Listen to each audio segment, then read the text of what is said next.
With every breath in, you are attracting and allowing attraction. With every exhalation, you are letting go of that which is not yours. And with every breath out, you feel the enlightenment and the weight lifting, and you become light as light itself. Free to be who you choose to be, to take in what you prefer to take in, and let out what is not you.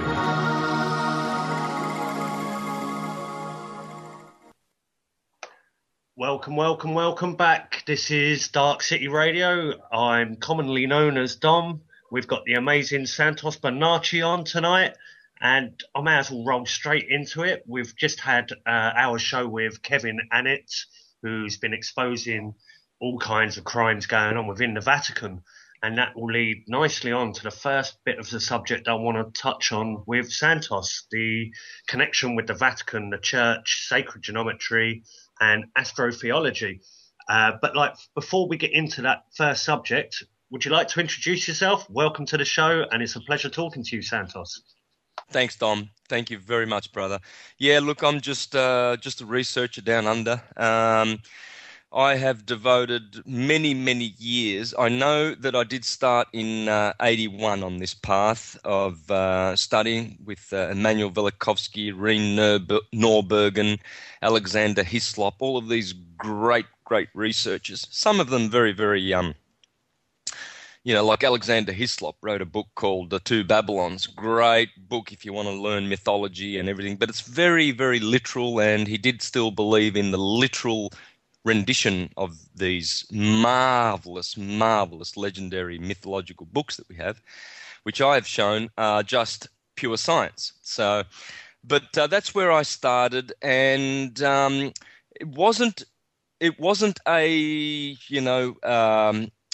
career calling back then, because I had other things. I've got music and languages and other things that I love, that I've devoted my life to. I've devoted a lot of time to languages. I love etymology, philology, anthropology. So I want to know, when I see a word, and I know you're the same, Dom, because I've seen your videos and I've heard you quite a bit. It's all spells.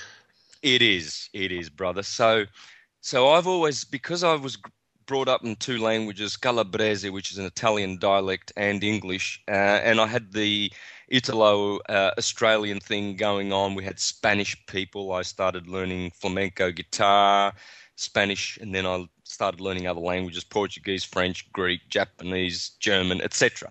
Now, but what I did always go back to was theology, because I was brought up as a Jehovah's Witness. I'll stop there and let you just go, whoa. Now, but the thing was, I think for many people, the punishment you get in churches, and believe you me, there's a lot of punishment. First of all, you're a dirty, rotten sinner, and then they teach you crap that is not right. So you've got to sort out, you've got to wade through this stuff, but it's a really good punishment. It was for me anyway, because I really studied the Bible, even though it was the fictional way. Now, of course, all of those words just lift themselves off the page and show their true meaning. And you need the key for that, which is what I hope to share with you today, Dom. But that's basically it. 30 years back, I started as in my late teens, to really seriously want to know. I wanted to know. And that's why I'm here today. Sorry about that. I had to find the mic button then. Right, so the first subject I wanted to touch on, because we just had Kevin Annett on exposing the Pope, Ratzinger, and all the crimes within the church. What is the connection to Vatican, religion, and astrotheology? Yeah, beautiful question, brother. And tell you what, if you've seen my presentations, which you have, you know the answer to that. But the Pope, you might notice the strange garb he wears, the strange language he speaks, the strange rituals and rites and everything like that. and they happen to do things on certain dates all the time. They really do respect the solar and lunar calendar and all of the orbs, which is easy to see. It's not very hard to see. They still celebrate Christmas and Easter, which is really just basically a very, very, very ancient, goes back to hundreds of thousands, and they call it Christian.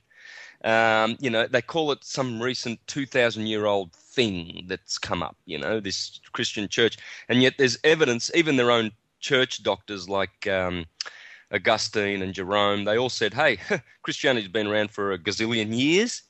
It's just we idiots that now, the name has come prominent to the fore because we've got all these young morons kicking around on the planet that believed that there was a savior that was born in the Middle East. So this is where the elites jumped up and jumped on board, as they always do, always use a good story, corrupt it, and use it for control. And that's what the Jesus story is. And but the Pope wears a hat called a mitre. Dagon's, no, that's the Dagon's mitre. Yeah, it's called a mitre. Now, when you turn him around from front view, that mitre looks just like a nice brass old Egyptian type hat that the pharaohs used to wear. But when you turn it around, you'll see that it's also indicating a fish, because good old Popey Poo, he is the servant of Peter Poo. Yeah, that'd be the Church of St. Peter. This is why the BBC reported that the Pope can no longer adequately exercise his Petrine ministry. Now, I saw that word and it just jumped out, like dog's genitalia. But the average person will see that and go, oh, that's a nice word. It's all Catholic, that word. But really what it is basically it's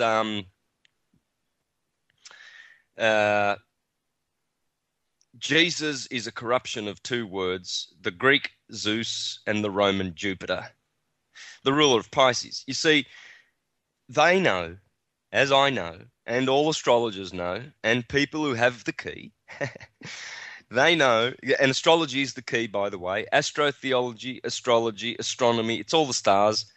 The key is the planets and the orbs and the mechanisms of the heavens. Now, when Pisces is the ruler of the age, which it was for the last, coincidentally, 2,000 years, which is exactly the Christian age, and the ruler thereof must, have all the garb of Jupiter, Zeus, the god of the gods, the ruler of the rulers. He just rules them all, and everybody listens to his orders and his thunderbolts and etc. So down below as above, everything is mirrored. Everything is copied from the heavens. The controllers are well studied in these sciences. They know what they're doing. So when the Pope announced his resignation on February 11, again, that's when the Vatican began in 1929, with Mussolini signing the Vatican Concordant on February 11, 12 o'clock, and the Pope announced... Yeah, 74 years later. I'll get into this, what it means, but I can go deeper into this, but I'll just sort of skim over the top, give you a general outline. The Pope had to resign. He had to, because Jupiter resigned, and in fact, 7 hours to the minute, there was a lightning bolt that hit St. Peter's Dome. Now, those lightning comes from Zeus. That's the energy generated from Zeus. He's very electric and airy and fruity. So electrical activity in the atmosphere is absolutely generated by Zeus. And so that was a very significant sign that Jupiter approved of the down below part of the demise of him very self. And he actually handed over the throne to his grandpa Uranus and his father Saturn, who were the rulers of Aquarius. So as the reshuffling goes on in the skies, because those planets are always telling the time on Earth, we also conform. You see, the Piscean Church began 2,000 years ago when Aries, and the ruler of Aries being Mars, transited into Pisces 2,000 years ago when the JC family, Julius Caesar family, the Julians, ruled Rome for 100 years, turned it into an empire. It was a republic where all men knew that they were individual gods, and obeying the law of nature, they had a republic. Well, Julius Caesar, of course, and his family, that was too irresistible for them, and of course they took it over with some greedy aristocratic Roman families, made a corporation, called it empire, based it on fictional worship. Now you don't need any of these Jupiters and Saturns and causal gods in the heavens. You've got Julius Caesar and his son Augustus. These are gods, and they have their own calendars, which in fact have also coincidentally been around for 2,000 years. We see all this 2,000 year stuff going on. I'll explain that in a minute. 2,000 years of a horrible calendar, 2,000 years of a horrible fictional worship of false gods. This calendar, this is the Gregorian calendar. Yeah, Julio-Gregorian, exactly. Yeah. And this is one thing that confuses me about the Gregorian calendar. It's like that they take a day away or add a day every 4 years, take an hour away, add an hour. So it doesn't seem that accurate to me at all. No, it's because it's based on two calendars, the two orbs, the sun and the moon. That's why. I'll get into that, Dom. It's really easy to understand what's going on with the Roman calendar. It's not bad. It's just that they know it's only a secular calendar. That's all it is. It's not really a holy calendar, even though we have holy days. Sunday's a holy day. A New Year's Day is a holy day. The Queen's birthday. It's supposed to be a holy calendar, but it's a secular calendar. And it doesn't matter. It's just that no one's been told that. And the two of them can, this calendar can go on for a long time without being offensive to, enlightened human beings, as long as they recognize that it fits over the astrological calendar perfectly. And the astrological calendar is the true calendar that underpins it, and only astrologers who are well-versed in this beautiful science of all sciences, the mother of all sciences, know this. So, to me, all of those Roman dates have their equivalent astrological days, and they are followed. They are all taken from the orbs. For instance, Christmas Day. That's a it's self-explanatory. 25th of December. Hello, if it's not the first day of the year in which the sun climbs after the solstice of the 21st. So it's obvious. They just cannot hide it, and yet they still go about naysaying just to prove and declare to the universe that they are ignoramuses. And that's all they are. But there are four timekeepers in the heavens, the great biblical timekeepers, Dom, and they would be Jupiter, Saturn, Uranus, and Neptune. And they all have 1,000-year rulerships. This is why 1,000 years is so important. But to be more accurate, it's 1,008 years. See, Uranus, let's start off with Jupiter. 12 years he takes to do an orbit.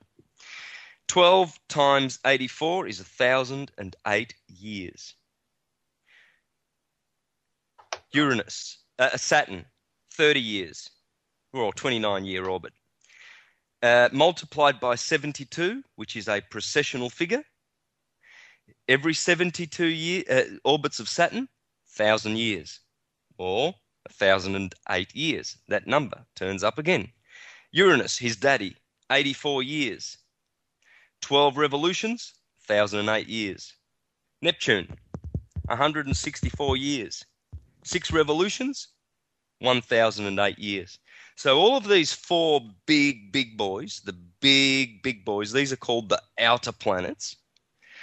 They all have a 1,008-year orbit thing going on. And all the other planets do too, but I won't get into that for now, because those are the planets, my friend, that you can rest assured Popey Pooh's Ratzinger and all his cardinals and everybody knows about this 1,000-year rulership of the planets. And so they know that each sign is around about 2016 years going by that, or that's at least how they time keep, and that's a fact. You'll never hear this in church, and you won't even hear it from astrologers, because both of them are teaching it and both of them are unaware of it, because they don't realize that the Bible is astrology and astrology is the Bible.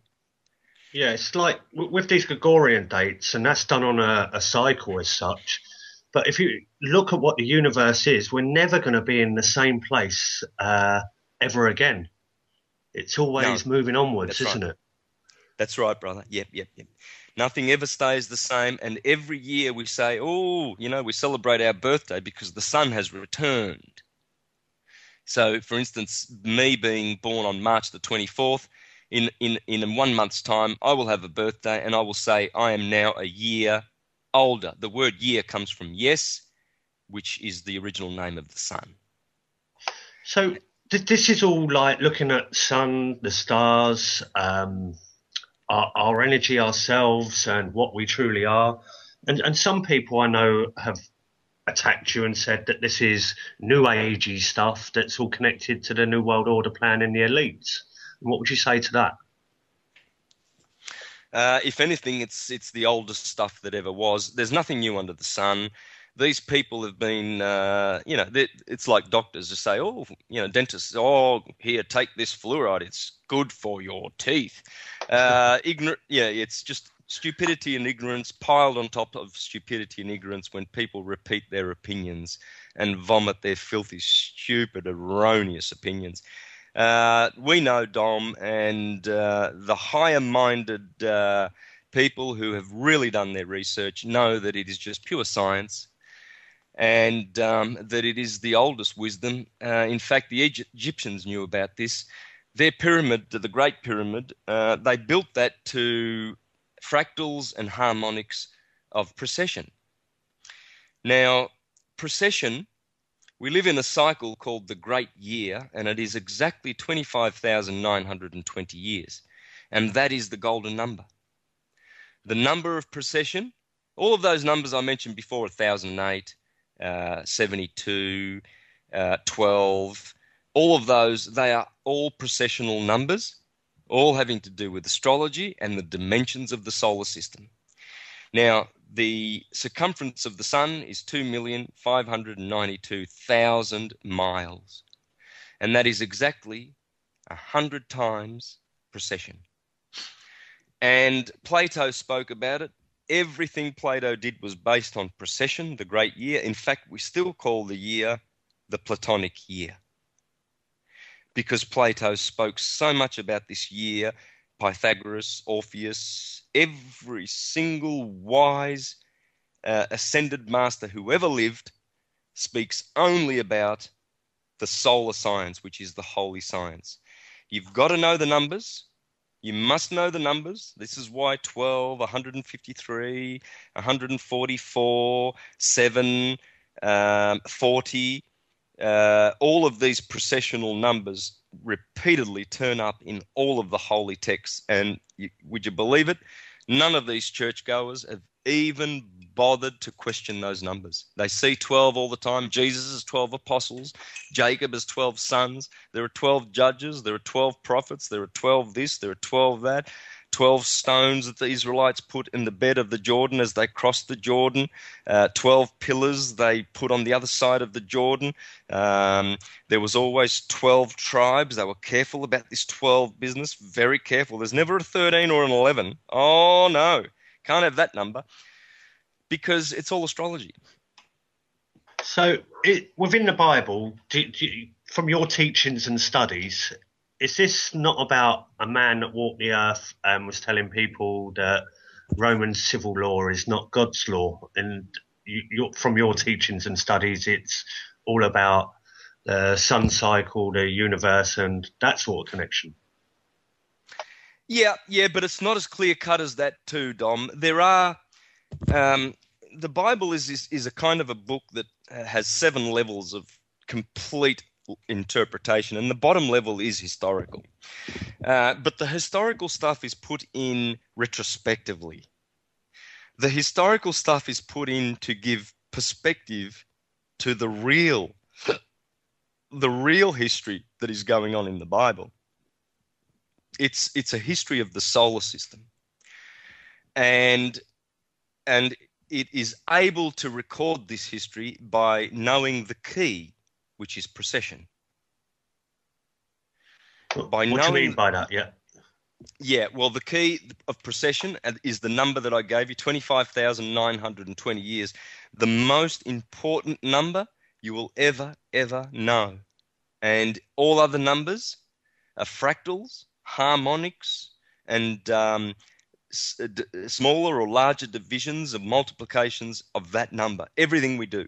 You look at your clock, you've got 24 hours divided by minutes, and there are 60 minutes and 60 seconds, just like degrees. Isn't that funny how we've got 360 degrees and then we've got 60 minutes and 60 seconds of arc?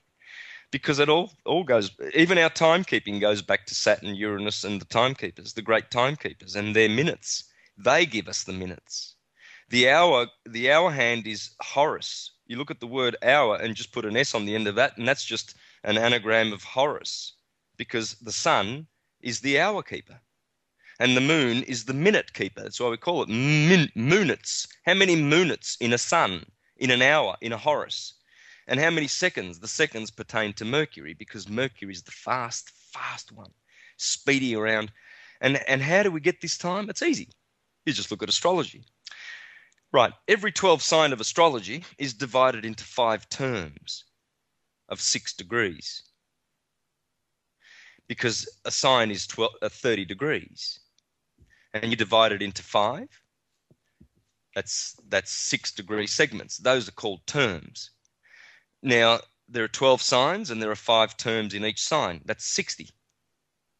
So the terms actually are equivalent to the 60 minutes that we have.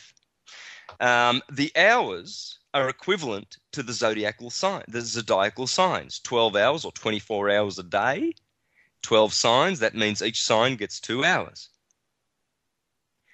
And so it's undeniable. I mean, who's going to say, oh, no, this is not true, Santos. I'm going to run away from this truth and block my ears. Well, that's all you can do if you don't want to acknowledge it, but it's pure truth. And there are no other facts that the sun does take 365 days, or the Earth-Sun relationship takes 365 days. These are facts.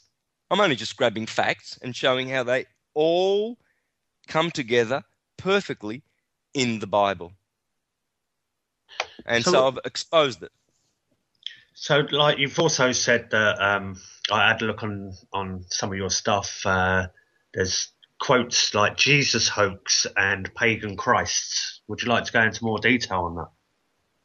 Yeah. Pagan Christ, basically we see that very wise men had the tradition of writing, anthropomorphizing these orbs, these archetypes. Jupiter's an archetype. The sun is an archetype. The only reason we can see the sun is because we're in the Earth's atmosphere. In clear space, the sun is invisible.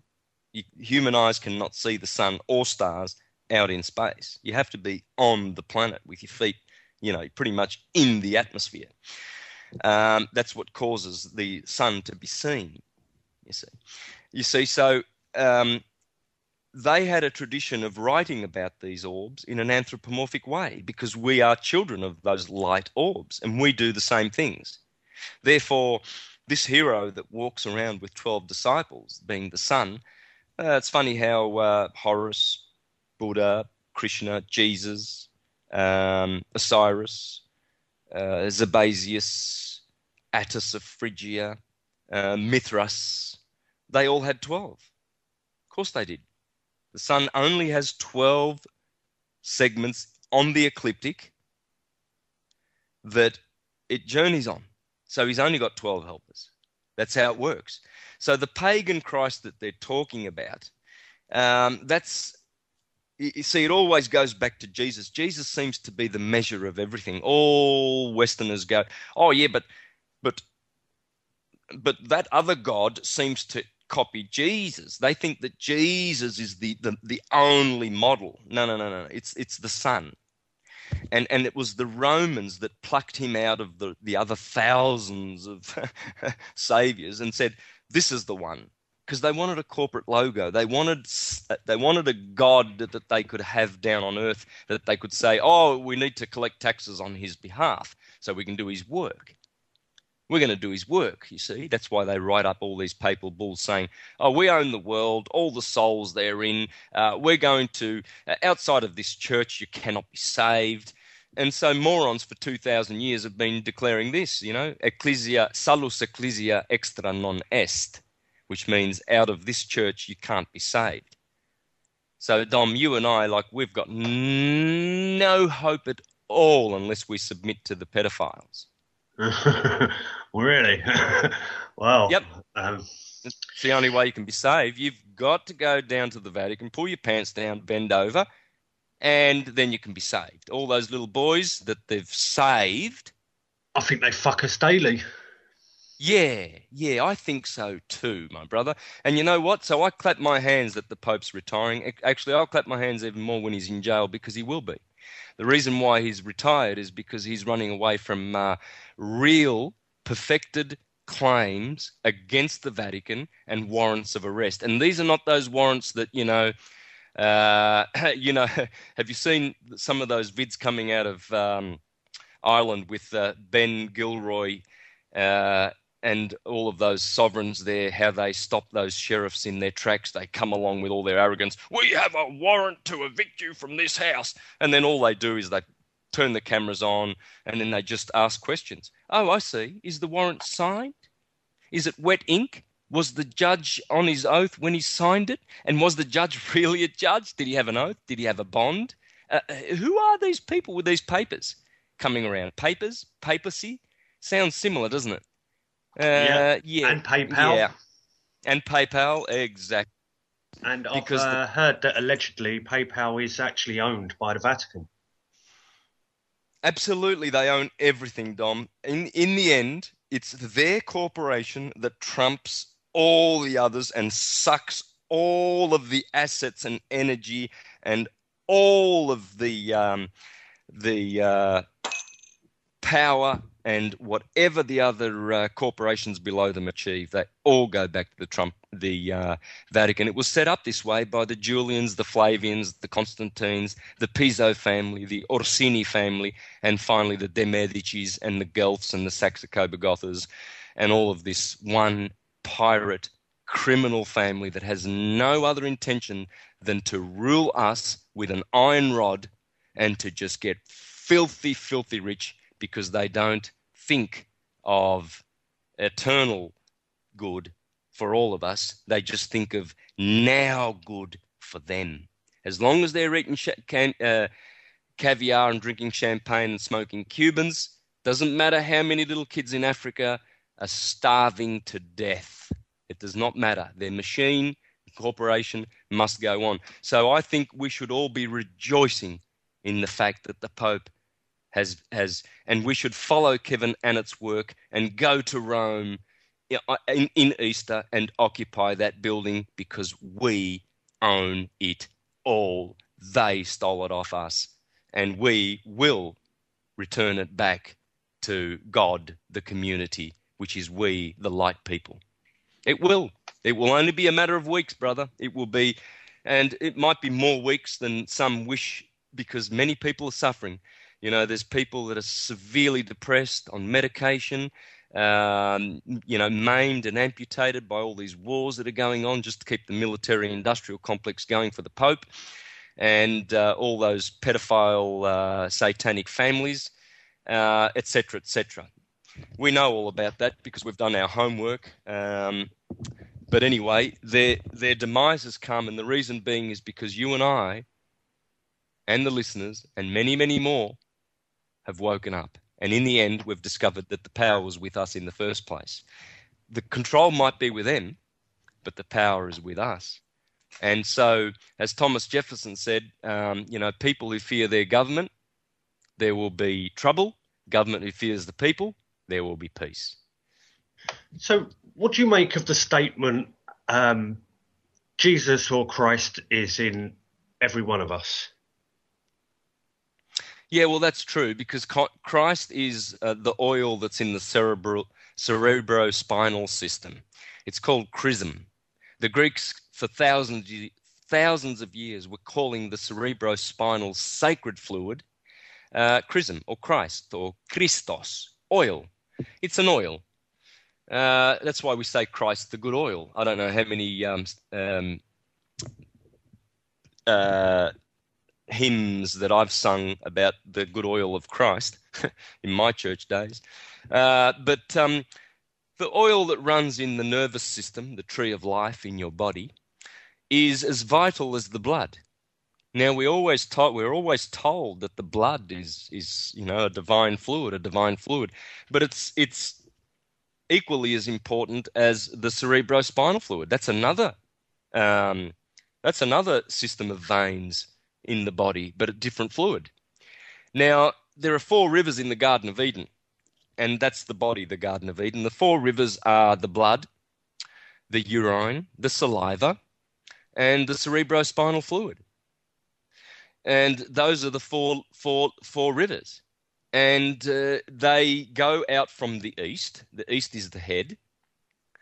Because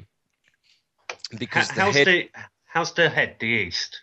Because like if I thought about it, if you're coming from the spine and you're going up to the head, I would have thought logically that would have been north. But please explain.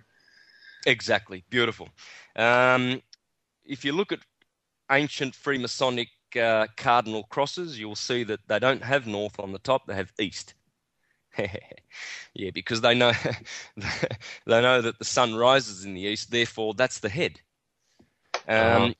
Yeah, right ascension of meridian occurs on March the 21st, 1st degrees of Aries, but right ascension of meridian occurs every day at 6 a.m.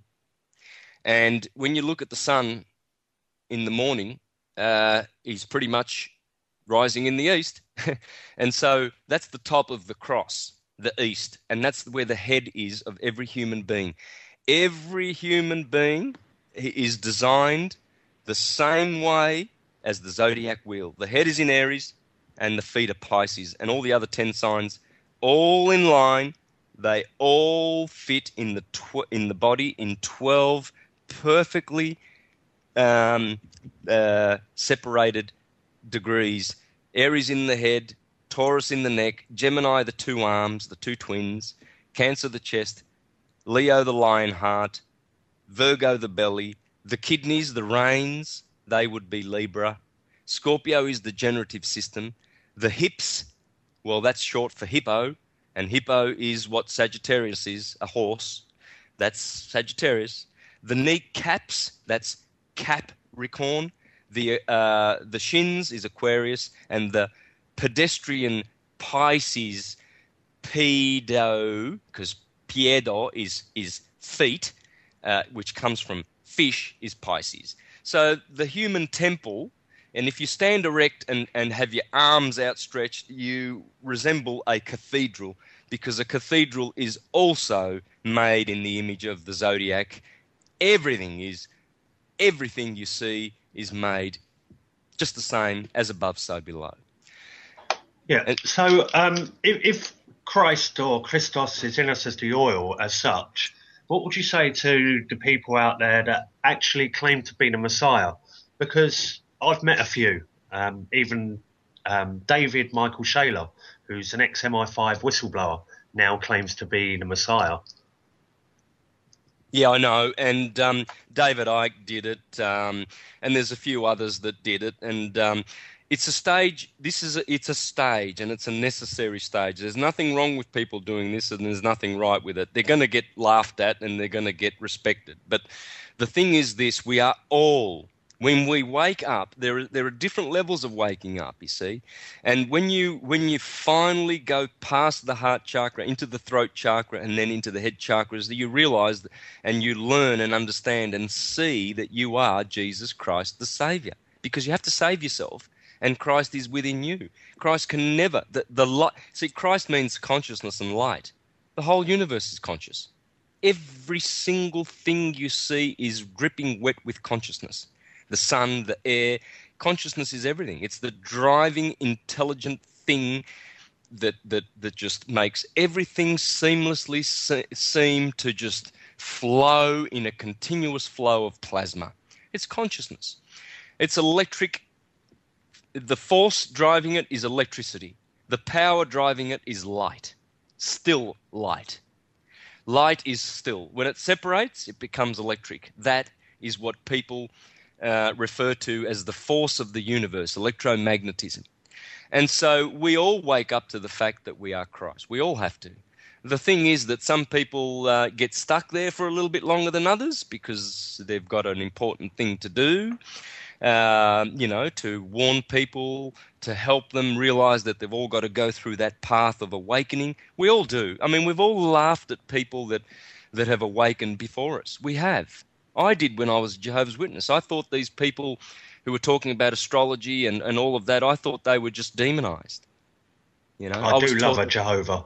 I love Jehovah's. I love talking to them. And to me, it seems like they come to the door in twos, and they'll stand there and you'll have one that will really know about Jehovah and the one who's training. And I get really enlightened conversations from these guys because there is a lot of knowledge within these old school books such as the Bible. Yeah, absolutely. I do not regret the 20 years that I served as, a Jehovah's Witness because I learnt the Bible back to front, and that is the best asset. Our hermetic Western magic astrological wisdom book is the Bible, and it's been misunderstood. And there's a whole bunch of morons out there that belong to corporate churches that will kill you for not believing their version of it. They've thrown away the key. Their priests have thrown away the key. They are basically just groping around in the darkness, and they have no key. And they will always be taught to say astrology is from the devil. Therefore, they continue to deny the key, and they will never learn the key to their mysteries.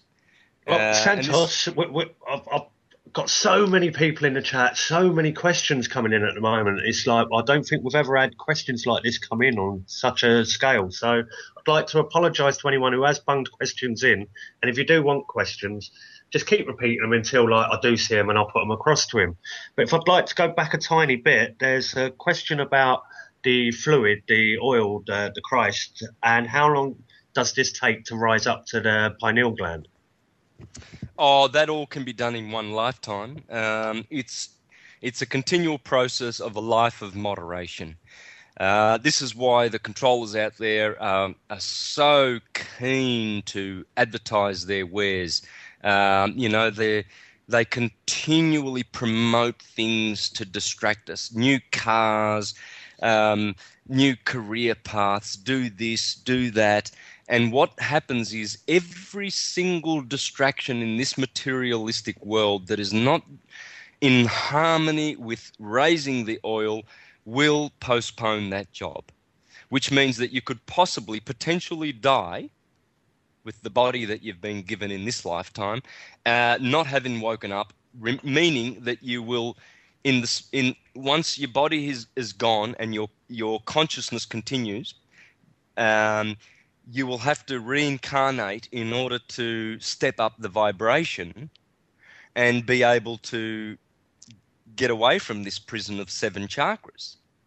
Beautiful 7 chakras, but it's a prison because the matter of our bodies really, really gravitates to those chakras, and we really, really are now focused in these bodies. Even though we are multidimensional people, we really, really just get stuck in these bodies and believe in them so much. We even give them names and certificates of birth and certificates of ownership, and we own things with these bodies, or we think we own things. And we want titles of ownership, we want a proof of it, and then we die, of course, and leave it to the four winds. But nonetheless, we have been distracted by material pursuits. So the one that devotes himself to moderation and good habits will raise that oil. It's a natural process. It's as natural as if you eat food, you will have to go to the toilet. Because that's for sure, yeah. Yeah, so if you do practice moderation and you don't get blind, slobbering drunk every night, and smoke 6-pack cigarettes and eat 40 McDonald's every day, like some people actually do. I've seen people that eat like about 20 hamburgers a day. They can handle that amount of food and do actually get blind drunk every single night with their mates and smoke like about 4 or 5 packets a day. That's all acidic. That's all going to keep the body in a very, very moldy, acidic state, and the oil can't breathe, can't work. That what happens is all the oil is burnt with the acidity, and then once that oil is consumed, that is the moment. Once there's not enough oil in the body, that is the moment that the organism dies. People end up in coffins because of that. There's only one reason. If you can keep that oil flowing, rich, happy, and healthy, you can live forever in these bodies. You can actually live forever, and you can decide when you want to go back to the causal world, to unconditioned consciousness. What do you actually mean you can live forever in the physical body? Yeah, you can maintain these bodies forever. If you keep the balance of the oil so that the oil is constantly ascending and enough returns to the third ventricle in the head, which is short for heaven. So once that oil climbs the 33 degrees or the 33 vertebrae of the spinal cord, the spinal column, it reaches the medulla oblongata, which is the relay station for all the beautiful activity that is going on in the cerebrum and the cerebellum, the two brains in heaven. And so that relay station, what happens is all the nerves of the body go through a hole at the bottom of the skull called the foramen magnus. Foramen, F-O-R, and then the word ammon. Please pay attention to that word ammon. There are many foramons. In Gray's Anatomy, it'll be called foramens in the body. But the biggest one, the magnum foramen, is that hole in the bottom of the skull, which is so sacred because all the ancients knew that once the oil goes back through there, there's no return, and the oil is crucified just where the two nerves of the vagus nerve cross the medulla oblongata. That is the divine cross in your body. Because the vagus nerve is a vagrant nerve. That's why it's called vagus, because it vagrantly, like a vagabond, wanders all through the body and feeds all the vital organs, the lungs, the heart, the spleen, etc. Now, once all that beautiful oil, nice and rich and clean, goes up to the optic thalamus, it gets crucified just below at the vagus nerves. That's the crucifixion. And then all of a sudden that oil is accepted into the third ventricle.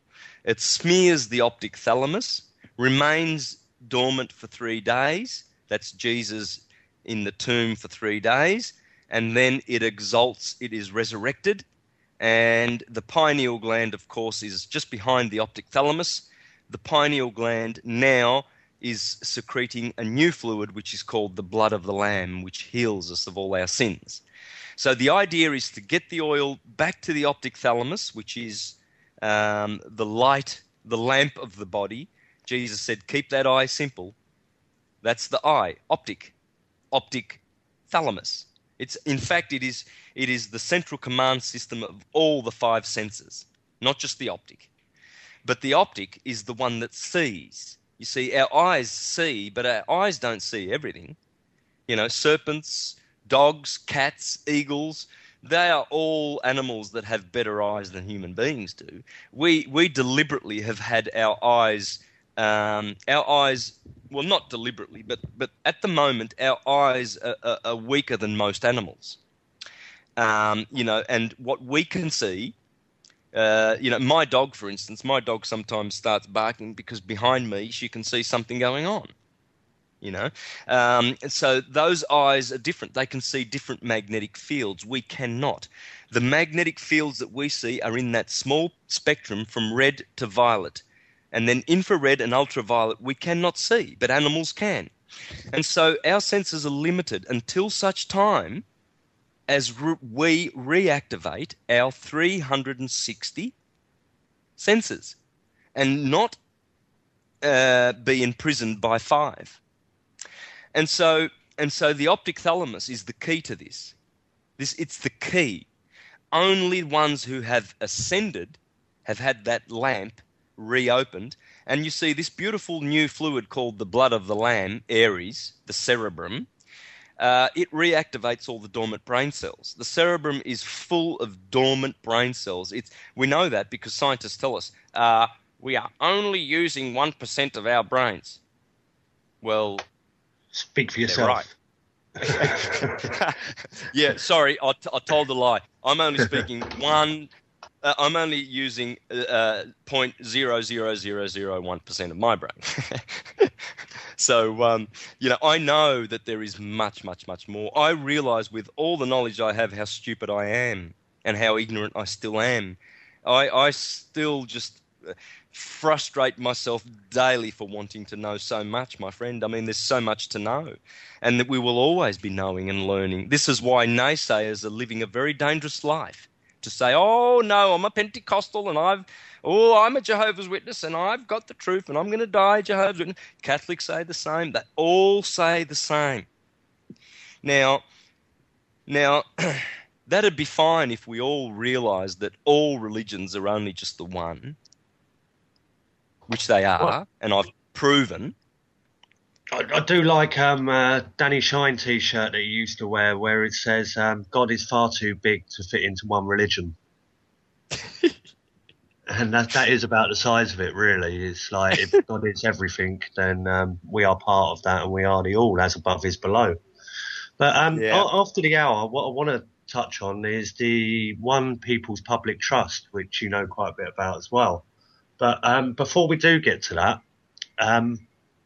If you remember, I gave you my alleged date of birth. Did you ever? Yeah, let's do it now, brother. What do you? Yeah, let's do it. Yeah, 7th of 74. Okay, I'll pull that up while we talk. Now, do you remember the time you were born? I think you said no. No, I don't remember. All I know is I think it might have been morning, but I'm not too sure. I know it was in a blizzard. Never mind. All right. So let's go. The birth is the 7th of December, 1974. Okay. Well, I can give you quite a lot of information about you without even knowing the time. Okay. So, London, anywhere there? Or just... Oh, right. Where was I born? I was born in Ashford in Kent. Allegedly. Ashford in Kent. There you go. I've put 12 p.m. here, so it's sort of middle of the day because you've got 12 hours preceding it and 12 hours after it, so it's sort of in the middle, okay? Let's see what we can do. You're obviously a Sagittarian, which means you're very naturally jovial, which is beautiful. Now, your moon is right on the cusp of Virgo, which means if you were born in the morning, you would have a Virgo moon. If you were born after 12 in the afternoon, you have a Libran moon. So let's talk about your reactive nature. When you react, let's say someone demands that you react, like in a confrontational situation, or someone scares you. How do you react? What's your reaction? Are you, if you have, for instance, if you have a Cancer moon, you're probably, very watery, emotional, motherly. You have a motherly sort of a moon type reaction. If you're Aryan, you've got an Aryan moon, you can be quite confrontational yourself. You can be very martial and very aggressive. Oh, man, my sister's got an Aries moon, and if you get on the wrong side of her, the Aries comes right out firing. So how do you think you react? Do you react in a very balanced Libran manner with, in a just way, always endeavoring to have justice come to the fore and balance, equilibrium? Or are you very analytical and you analyze what people, say to you so that you can react in a very kind way after you've analysed the situation?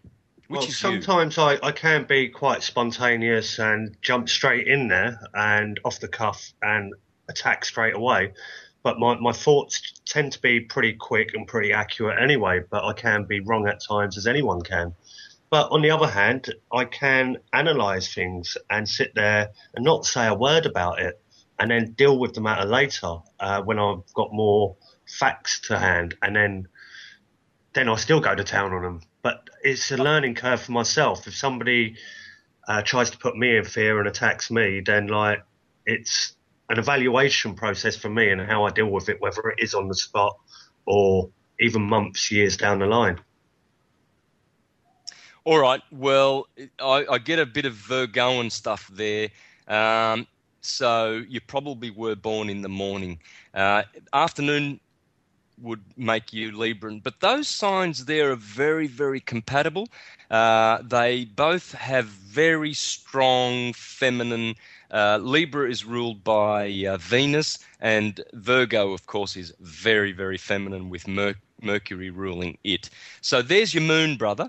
Your sun, of course, is Sagittarius. I cannot tell you your ascendant because I need the time of day.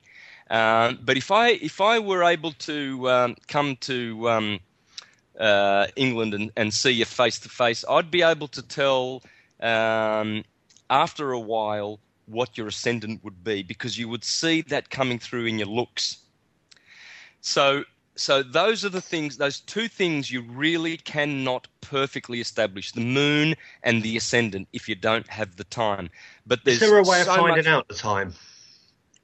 Yes, there is. Yes, there is. I know an astrologer down here about 20 minutes from my place. I've been to see him, and he knows a Vedic way of getting the time. The Vedic astrologers know how to find that time. But there's a lot of other exciting stuff in your chart that I'd love to tell you about, brother. You've got some very good things here. Do you want me to tell you those? You've got... Please do. Yeah. Sorry.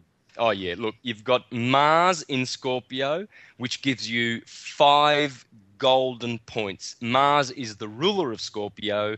Therefore, this is what's called in astrology a true domicile. Mars is living in his true house, which means all that martial energy that you have is very prominent in your chart, but it's pure martial energy, and you have been given one of the essential dignities. This is what's called an essential dignity. Your chart is dignified by Mars in its true home. Also, you have Jupiter in Pisces, which has also got another 5 points because Jupiter rules Pisces, as I explained before. The Pope was ruling for 2,000 years in the age of Pisces, and his Petrine minister was Jupiter, the rock. Petra means rock, and it also means Peter, and it means Jupiter. So Jupiter has left the building. He ruled the age of Pisces, And you have Jupiter in Pisces, which means you have 10 points just by essential dignities. You have a pretty kind chart. And I can go on if you want. Please do. I'm finding this all quite fascinating. All right. Well, you've got the Sun in Sagittarius. Sagittarius is a fire sign, which means you are an intuitive. According to Carl Jung, the fire signs have the intuitive faculties heightened. And since the Sun is the ruler of the fire element, obviously, you get another 3 points because you automatically score 3 points if you're Sagittarian or Arian or Leo, because that's the fire element. Now, Mars also gets you another 3 points because Mars is the ruler of the water element, and Mars is in Scorpio. So you've got 16 points just with Jupiter, Mars, and the Sun. What do you mean about this? You said 10 points earlier and then 16 points. What does that mean? All right, let's just talk about that briefly. There's what's known as essential dignities in one's chart. And I've just discussed your essential dignities. I've discussed 2 types. There are 5 types of essential dignities. The most important thing you need to look for is a planet that is in its own home, because then the 2 energies combine together to absolutely bless the individual that is born under those signs. So, for instance, Jupiter in Pisces is such a beautiful thing for you. I have the same thing, by the way. My Jupiter was in Pisces. I was born 12 years before you, 63. So Jupiter was transiting Pisces at the same time. So we both have this Jupiter in Pisces thing going on. Is that magic number 12 as well? Yeah, and like in the Grand Prix, the dude who gets the gold and he comes first, he gets 30 points these days. I think they used to give them 10 points, and the second guy got 5 points, and the third one got 3 and then 2 and then 1. Well, this is what happens. The most points you can get in astrology in the essential dignities is a domicile. Now, you have 2 domiciled planets, both in water, Jupiter and Mars. Jupiter in Pisces and Mars in Scorpio. Now, I know I've said this already, but it's repetition is good for emphasis and for your memory. Those planets have scored you 5. That's top score. Next is 4 points with an exaltation. Let me see if you've got any exaltations. You would need, for an exaltation, you would need the Sun to be in Aries, my sign, for instance. That's 4 points. Or you would need the Moon to be in Taurus, because the Moon exalts in Taurus and the Sun exalts in Aries. And you do not appear to have any exaltations. I've just done a quick look. You've got Saturn in Cancer. That's no good. You lose 5 points there, actually, because he is in detriment, which is the opposite of domicile. So Saturn's in a really bad place there in Cancer, but it doesn't matter because there's other things to look at. I could spend hours on this chart, and I will one day when we get the time for you. But I just want to do the essential dignities and at least teach your listeners and yourself one thing. Let's see if we can teach you one thing about astrology. So the next points are 3 points, and we've already discussed that. You can get 3 points if the planet is ruling the element, and you have got 3 points with Mars because Mars rules water. If Mars is in any watery sign in your chart, you automatically get 3 points. And then the other 2, you can score 2 points and you can score 1 point, which is by a thing called faces and terms. There are 3 faces in each sign of 10 degrees each. They are also called deacons.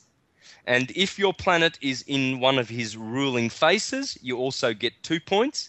And if your planet is in one of what's called a term, there are 5 terms. I already discussed this before. I said there are 5 terms in each sign, which means 12 times 5 is 60. And that's where we got our minutes and seconds from the terms. It all comes from astrology. So if you've got a planet, and I'll need more time to check your planets to see if any of the planets are in their terms, you'll get an extra 1 point. But anyway, just looking at your chart, I can guarantee you that you have got more dignities than you have got detriments in your chart. There are a thing called essential dignities and essential detriments. Boy, I hope I've said that right. And let me just check that. Dignities, that must be a good thing. And debilities. Yep. Sorry, I did say it wrong. Let me repeat that. There is essential dignities and essential debilities. Now, for you, Saturn in Cancer is a debility. You've automatically wiped 5 points off of your scoring because Saturn is in Cancer. Doesn't like being there. He prefers the opposite sign, Capricorn, which he's the ruler of. Okay. So there's a real brief introduction for your chart. I would love to recommend to you, though, because I can see that you really, really do need your cell salts. You need silica.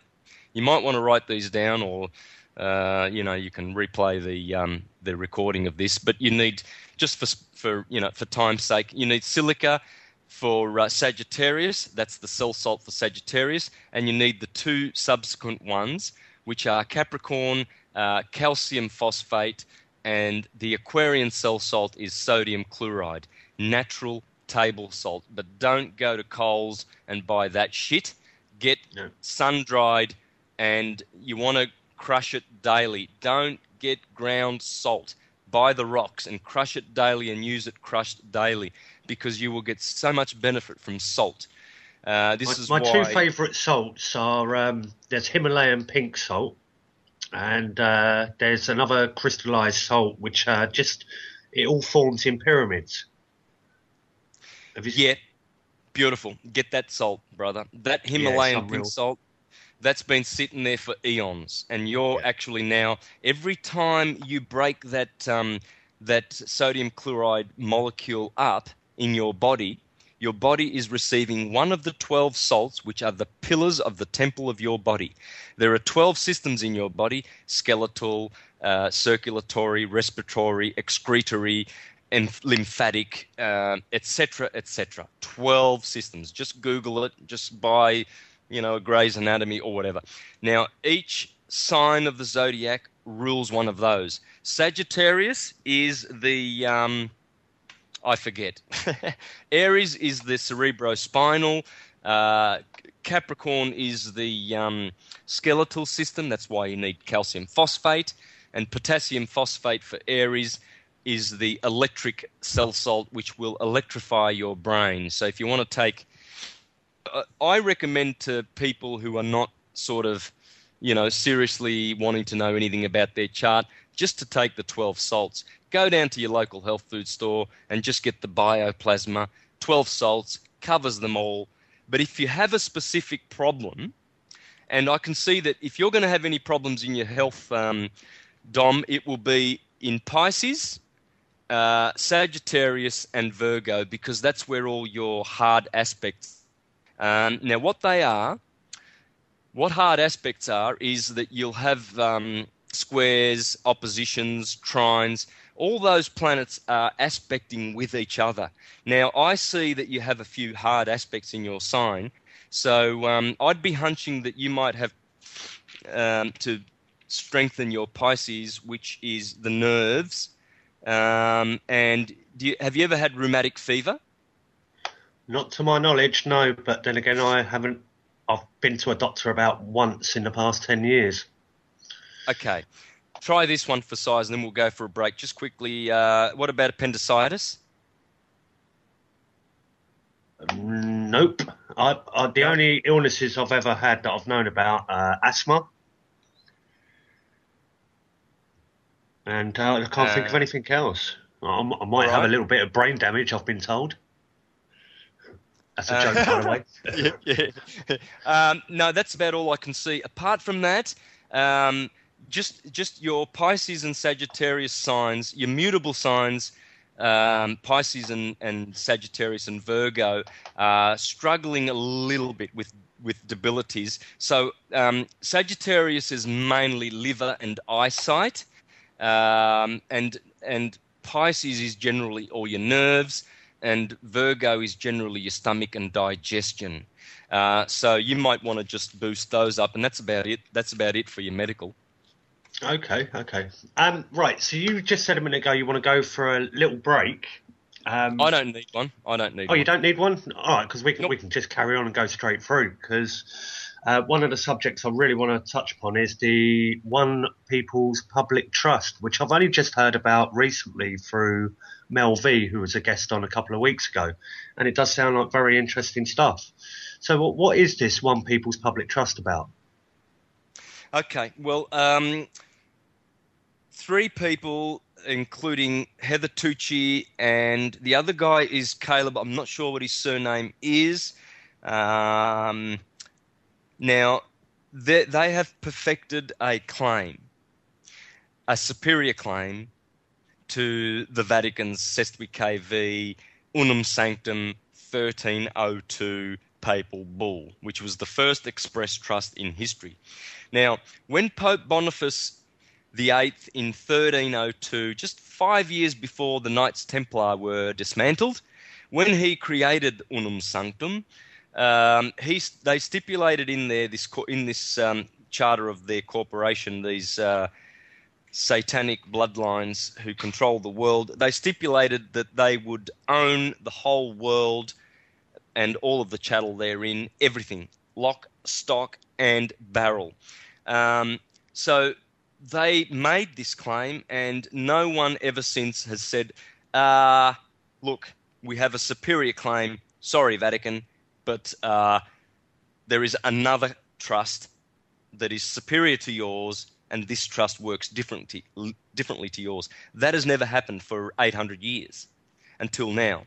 And how they did this was they accused the authorities, all the authorities, the UN, the Vatican, the Pope, the Queen, the US corporation, and all of these big corporations of crimes against humanity, etc., etc. I mean, you can imagine what they accused them of. All things trashing the planet, stealing money from people's bonds, from people's Sestui v accounts, keeping people ignorant, not letting them know, force medicating people with fluoride in the water.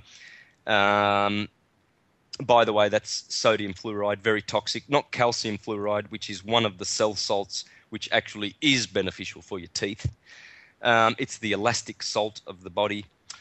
So they accused all of the authorities of this planet, gave them a month, which is what you're supposed to do in common law, natural law. So they followed the divine, natural, common law of the universe. They followed the procedure. They gave them 28 days. They put it in public in many newspapers and media outlets and on the internet all around the planet. They accused these people of people trafficking, military-industrial complex, starting wars for banks for no reason, etc. There was no rebuttal.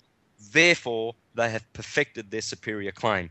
We, you and I, can now immediately just position ourselves under that trust. We do not need to be under this Unum Sanctum anymore. Unum Sanctum is defunct. It's over. It's finished. We are What's now Unum under Sanctum mean? Unum means one, and Sanctum means holy. The holy one trust. Okay, so this trust, the One People's Public Trust, is this going to be like that they'll be acting as the trustees and we would be the beneficiaries of the trust, and we've got to put all the property and everything that we think we may claim to own into their trust? Absolutely. See, when you're born, they split they create a trust and keep the record of live birth. Then they issue a certified copy of that, which is a certificate called a birth certificate. which is as good as money, and it's a bond. And what that means is they give you that title is equitable title, and they hold legal title. So what happens is the fruit of the earth, the fruit of the universe, all of its energy and all of its abundance can be used by us. That's why we were born here, so we could use it. We could breathe it, the air, that's free. We could drink the water, that's free. We could eat apples, they're free, and everything like that.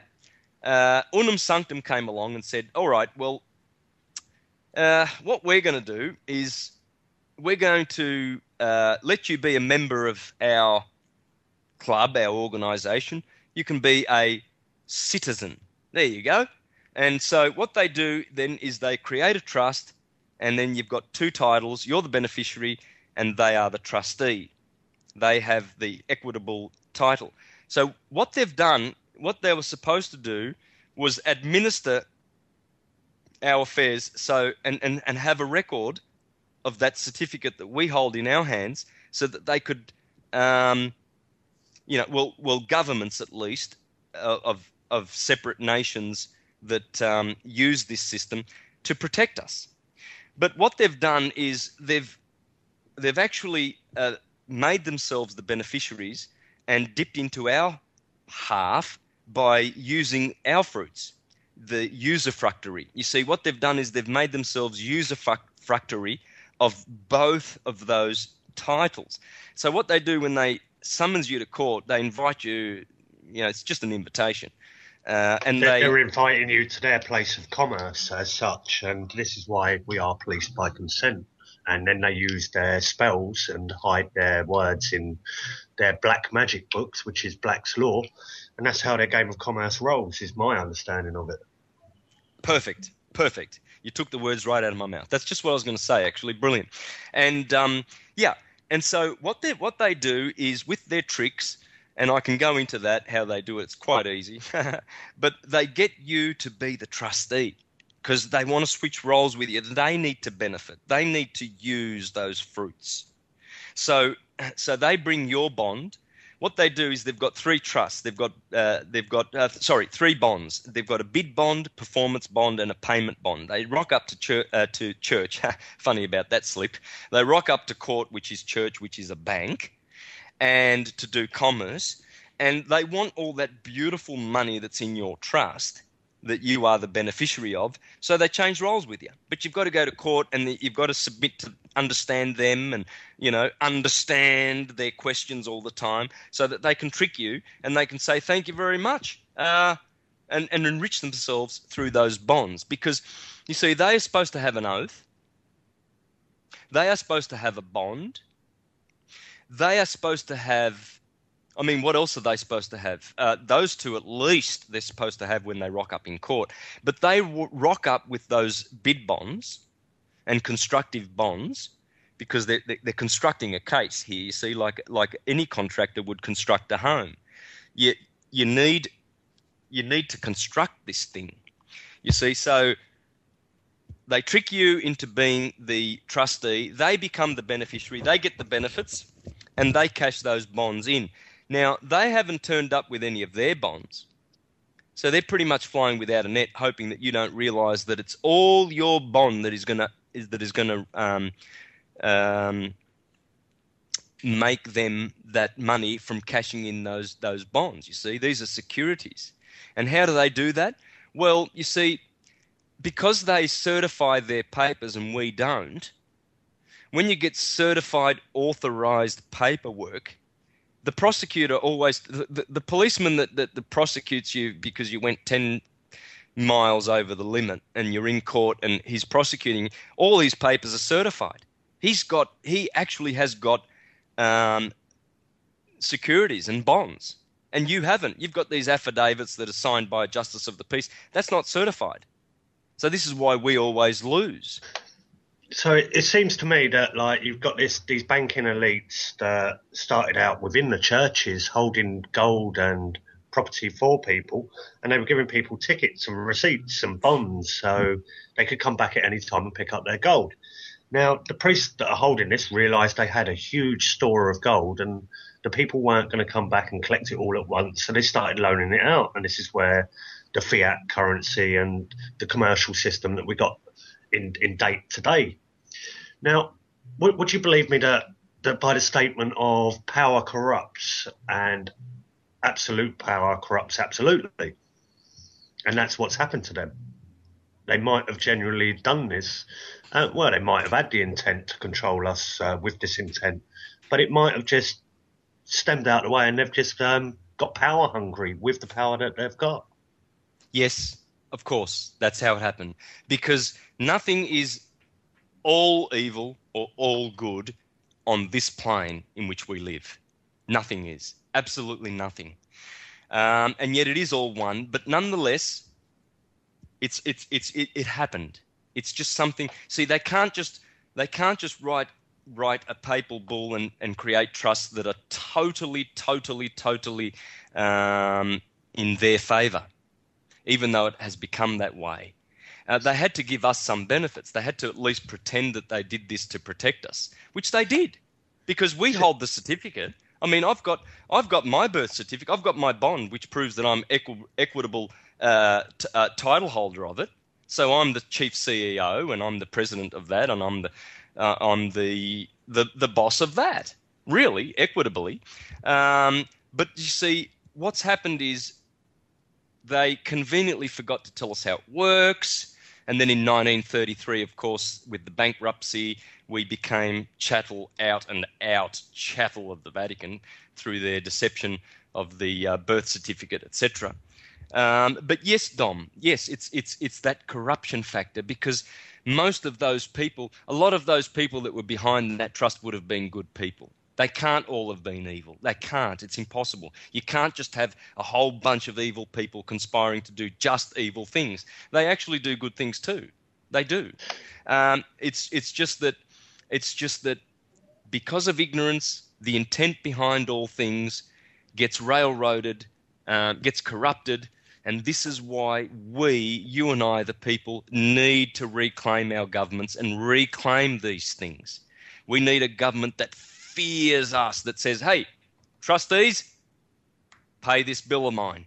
Here are my numbers. Hey, trustees, do this and do that because we pay you. And if you don't, you're out of there. And this is why, yeah. See, what I'm looking at with trust and things like this and claims make you liable. If you claim to own anything, especially in their system, they'll just take it from you anyway, because truly they own everything in this world of commerce, even down to the registration of the name. Therefore, you use the name, they own you.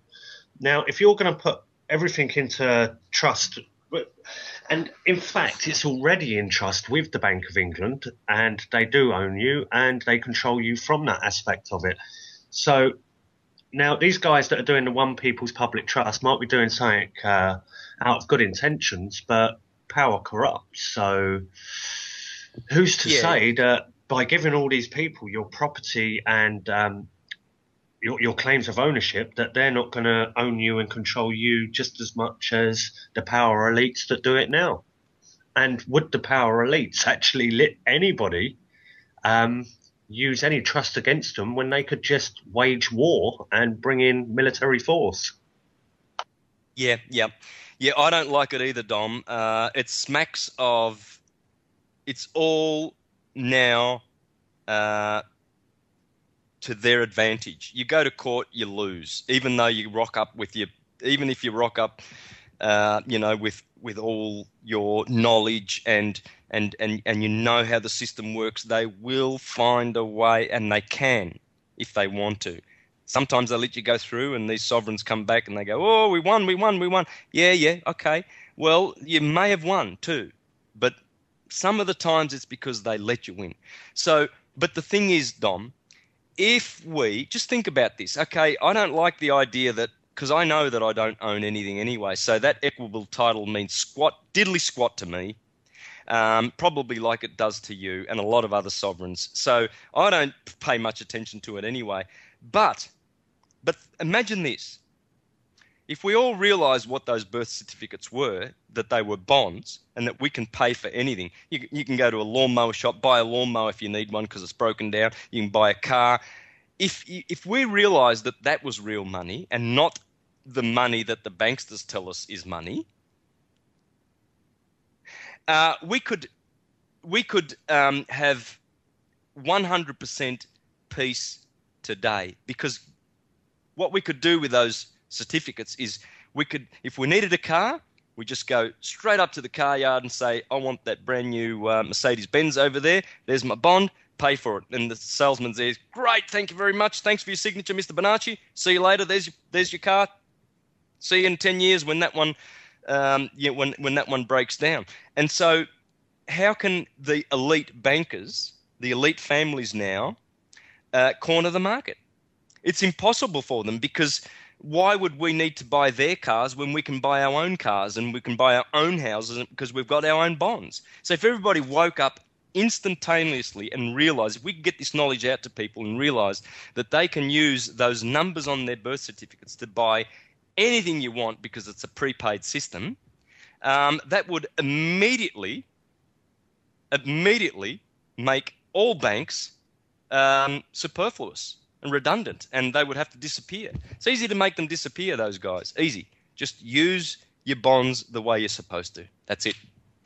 But and I totally agree with you. I've studied all this commercial redemption, and in theory it should work. But the way the system is built, when we're using it, whether it would be the registration of a child's name, and when you register that child, it truly becomes property of the Crown and they own you, or own the child as such, and you become the guardian and told what to do.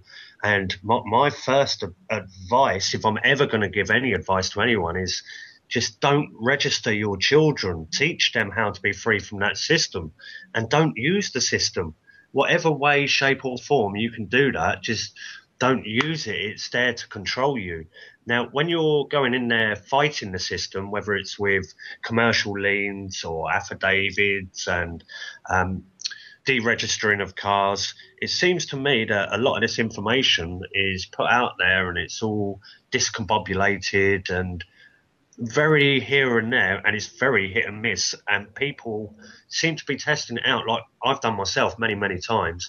And for people that claim ownership of anything, i.e. a car, registration of the car, they'll just take that vehicle from you and crush it, as many of my friends have tried, and they've had their homes crushed, and it's a destroying factor in life. So it makes me question, to fight the system, to me, seems to be you're giving that system energy, therefore they're getting stronger, and they're taking things off of people still. But if we can learn to live as far away from that system as possible, instead of trying to create a paradigm similar to it, like setting up another trust with beneficiaries, which is exactly like what the Bank of England have done to enslave us, why can't we just learn to be free and step away from that system? Learn to barter, share your skills, share your love. For the past 3 years, I've not claimed any benefits, not used money. I've not been working for money. And I've had the most pleasurable life. I can go to any festival I want. But then again, it's ups and downs. In the past couple of years, I've lived in anything from a £4.5 million mansion to living in a tent on a protest. So that's the path I've chose. Yeah. So, I agree with you, brother. I absolutely agree with you 100%. I've been telling people, lose the name, win the game, get out of this corrupt system. It's Babylon the Great. It's putrid. It's disgusting because of all of the corruption. But I'm also positive and hopeful that that can be turned around by people realising that they are really free in the end anyway. The only good thing that their system provides is that you can actually transact, if you need to, on a commercial basis with little bits of paper. Very handy. You don't have to bring all your sheep around. You don't have to bring all your eggs around if you need pumpkins at the market. You can just say, here's a slip that's worth 40 pumpkins. Can I have one of your sheep? Thank you very much. That's the only basic benefit. You see, they give you benefits, privileges and services. And that's part of society. They're very handy. but they do not trump rights, and they actually take away rights. Therefore, they are harmful. So it's been set up, totally been set up, so that it can be abused. Absolutely. It's all to their favour. Right, we got a question come in from Prajna that's been repeated by Wild Hunt. It says, Dom, in 1946, Chief Justice Jackson said that waging a war of aggression is the supreme international crime. And they're always waging wars of aggression.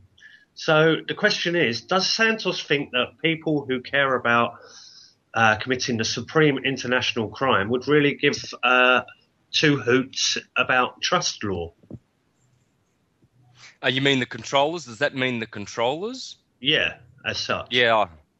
You know what? They don't care about anything. They are absolutely ruthless, brutal, and now they even disregard their own laws, which is something that they never did. They did have honour at one stage whereby their own rules were respected. Now you can, they don't even respect their own rules, which they used to go by. So the honour's gone now. It's really hit rock bottom. I think it's because the system has realised that we've woken up. It was inevitable. It was coming. It was coming with the age of Aquarius. They knew that they only had a certain amount of time to do this thing, and I think they see the writing on the wall. I don't see any salvation for the system. It cannot be salvaged. Absolutely none. I'm totally with you. They are recognising that there is a huge wave of people. I don't like using the waking up sort of phrase, but if we're going to use that, then people are like waking up, rising up to this oppression that's happened for thousands of years. And what I'm seeing now is, if I take about 10 years ago, people in my family, friends and everything like that realised that, or we all knew that we've got corrupt governments and they're here to control us. But nowadays, it seems every year it's going tenfold of information flying out there, and people are finding out the solutions. Either education, that's there to dumb people down, self-educate, simple. The healthcare system in the UK is the National Health. I think it's National Health. I don't know what it's called. I don't know. I don't use it. But that's there to make money out of people being sick. Therefore, they create pharmaceuticals to keep you sick to make billions out of it rather than curing you. There's no profit in cure. And the monetary system, it's not got any value. In fact, it's much the opposite. It's debt. So if we can look at the healthcare system and teach people that these medicines are all around us in nature, and this is where the pharmaceutical industry have got all their tablets from. They've basically raped nature, copyright, and put patents on it and try and own it. And this is what's happening now today with Codex Alimentarius and Agenda 21. These policies are being pushed through so quick at the moment that before we know it, we're going to blink and we're going to wake up, and everything's going to be registered down to herbs that are growing wild. And then if you go out and start picking these herbs and making tinctures to heal people, it will be literally burn the witch. Well, it will be New Day, burn the witch. It will be commerce. It will be fine the witch, imprison the witch. It's making too much commerce and not paying tax. And this is the way I see the system. It's all a body of rules to enslave people by naivety. And it's a very clever, covert system of slavery. And the prison is the illusionary prison is made of paper. And this is it. We're controlled by a body of rules written on paper, money, which is on paper, and the birth certificate, paper. These are very easy things to walk away from, but how many people truly that are sick of the system? And the system has created a lot of things for us to benefit from, i.e. the name. People use the name every day. Money. People use money every day. The healthcare system, they use it every day. Education, they use it every day. So can people truly have a little bit of a look inside yourself, people? Can you live without using your name tomorrow? And I mean, that is literally not using the name. Anything that's tied to that, money, or petrol or a car or anything like that, because this is a system of enslavement that is worldwide, and they've done such a good job on people. They've divided us and put us all in separate units and called them homes, when it's no further from the truth, because they don't even need prison guards anymore. People lock themselves inside concrete buildings. They don't go out and have eye contact with people on the street. If you go into a shopping market, you see people holding on to trolleys and looking at products, no smile on their face, and they've all got this same gormless look like a zombie. And if people are waiting for the zombie apocalypse, it's already here. Just go to Tesco's. And if you're waiting, or if you're saying the New World Order's coming, you're a bit late. It's here. It's been here a long time. They've got the divide and rule and the control. And for me personally, I think the solution, sorry to use the word personally, but the solution is, do not register the children and just stop using their system, whatever means or ways. Absolutely. Absolutely. Yeah. Make your own system. We are the system. We are gods.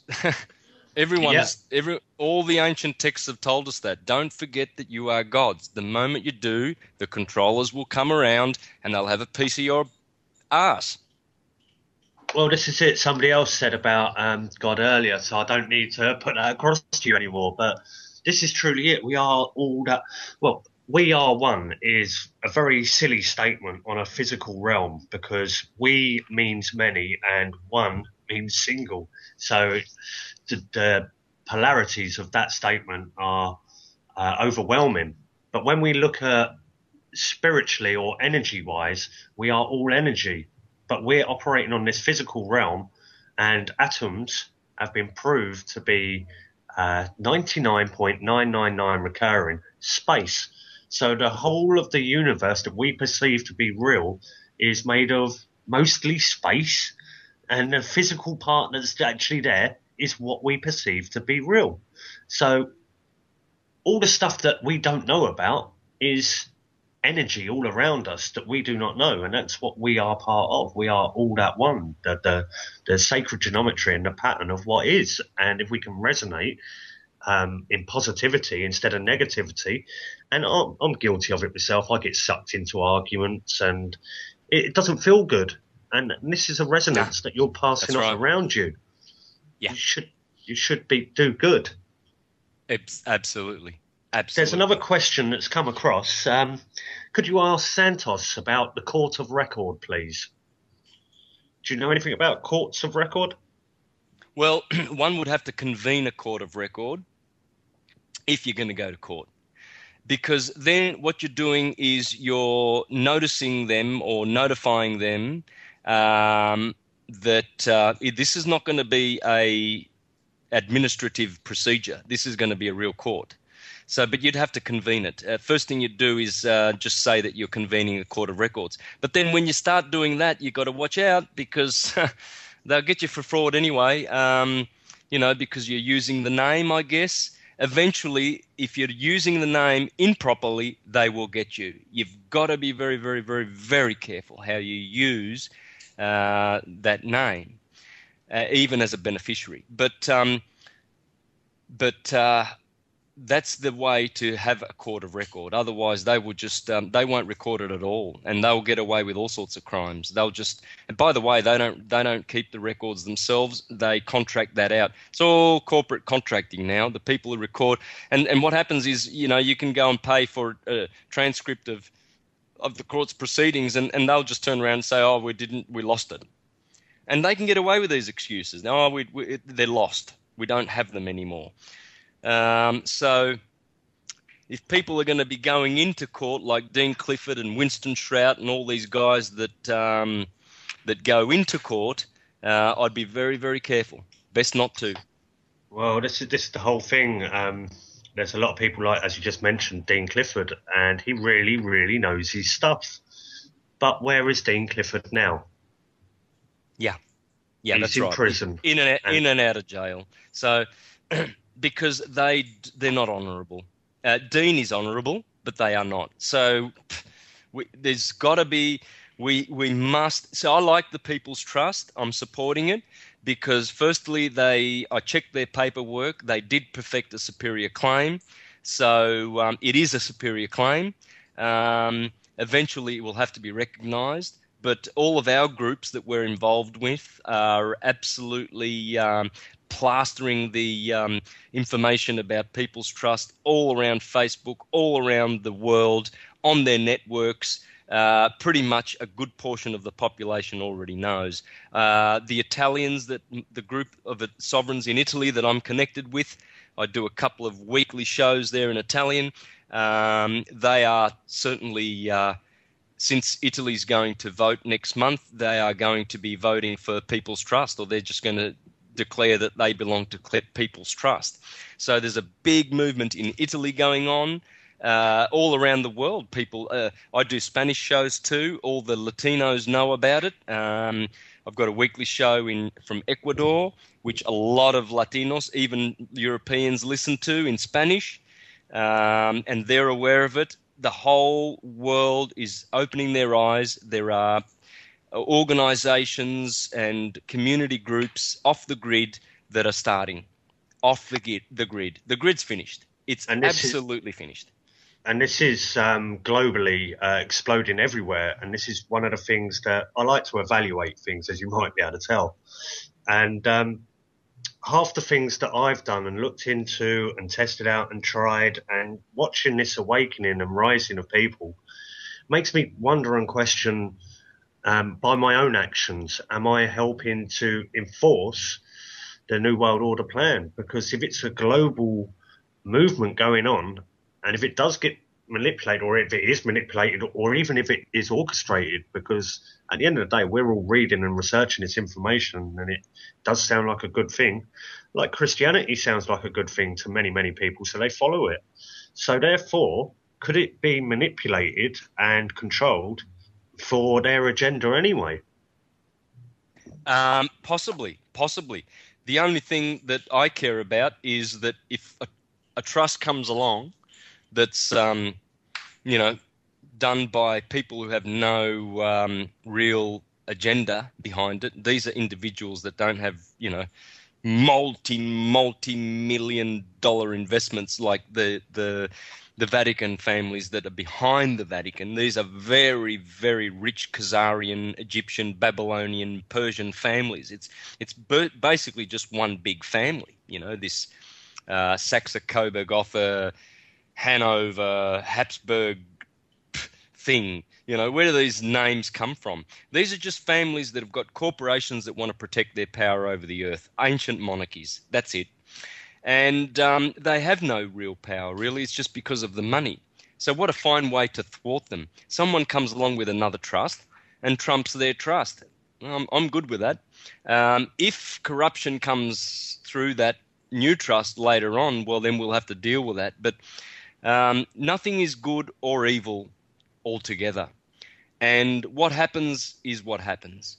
But with the awakening, rest assured that the new things implemented in the age of Aquarius will certainly be much more suited to our advancement than what has happened and transpired in the last 2,000 years.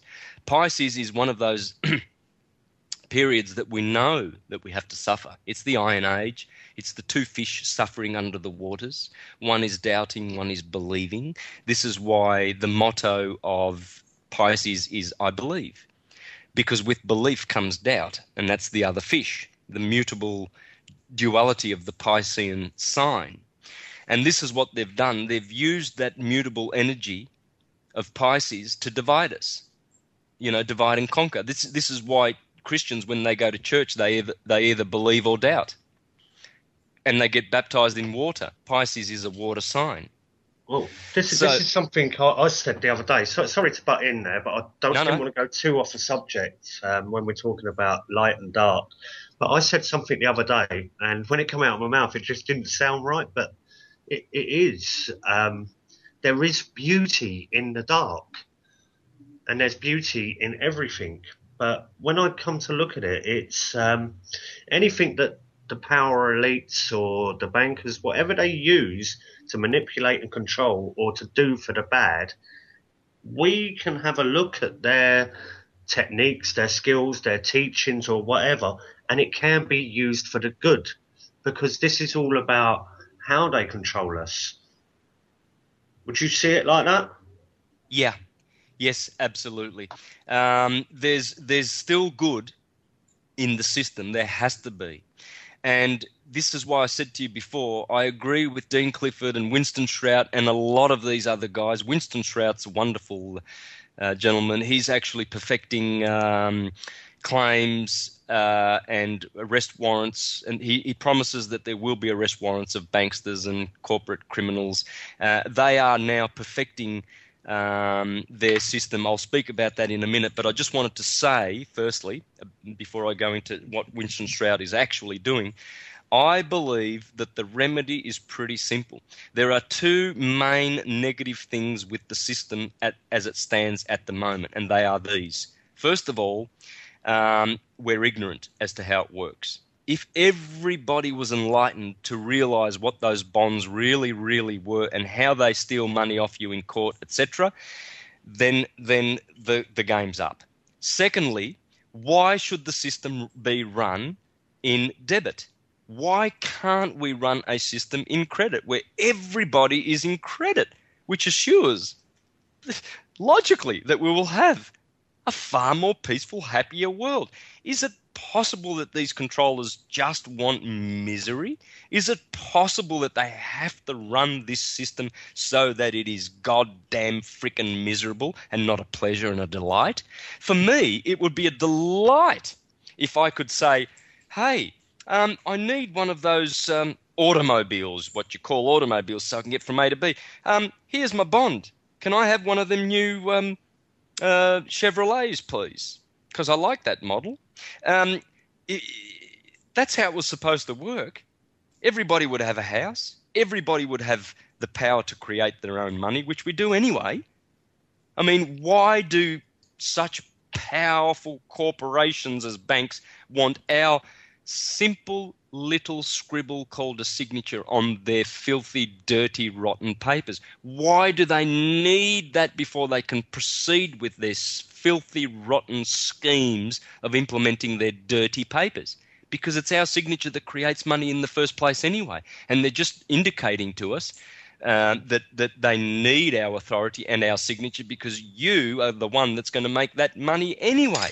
So we've got that power anyway. They don't. They don't have the power, we have. So why don't we just go around buying all the stuff that we need to use, not own? We all used stuff. It's a usufructuary system in the universe anyway, and we could all have bliss. So we could quickly turn, the remedy would be that one if we wanted to hang on to the system. I think that is a possibility. But better than that would be to have communities, eco-communities off the grid.